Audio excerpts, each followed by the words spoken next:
2 মাস বাদে মেয়ে এলো গুড়গাঁও থেকে। এসেই বায়না বৌমনির কাছে, তোমার হাতের বাসন্তী পোলাও রান্না খাবো। উফ, এই হয়েছে এক বৌমনি আর এক বৌরানী। জেঠতো দাদার বউ বৌমনি আর পিস্ততো দাদার বউ বৌরানী। বৌমনি আর কি করে, রায়বাঘিনী ননদিনীর আবদার ফেলতে তো আর পারে না।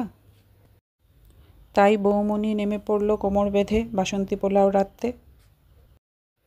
বৌমনি বলল, বাসন্তী পোলাও রান্না আর এমন আর কি। 2 কাপ গোবিন্দভোগ চাল নিতে হবে, সেটা ধুয়ে তাতে একটু হলুদ, একটু ঘি, একটু গরম মশলা মিশিয়ে নিতে হবে। কড়াই একটু তেল গরম করে তাতে তেজপাতা দিয়ে তার সাথে একটু কাজু কিশমিশ একটু ভেজে নিতে হবে। কাজু কিশমিশ একটু ভাজা হলে সেটা তুলে নিতে হবে। তারপর কড়াই আবার একটু ঘি দিয়ে তাতে গোবিন্দভোগ চালটা দিয়ে দিতে হবে।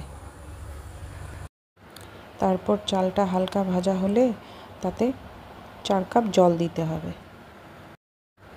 জলের পরিমাণটা মাথায় রাখতে হবে, 1 কাপ চালে 2 কাপ জল দিতে হবে।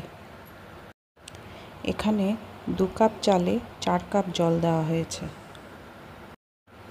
এরপর স্বাদমতো চিনি আর নুন দিয়ে নাড়াচাড়া করে নিতে হবে। চালটা ফুটে এলে কাজু কিশমিশ আর গরম মশলা দিয়ে আবার নাড়াচাড়া করে নিতে হবে। মেয়ে তো আমার প্রচণ্ড খুশি, বৌমনিকে জড়িয়ে ধরে বলল, আই লাভ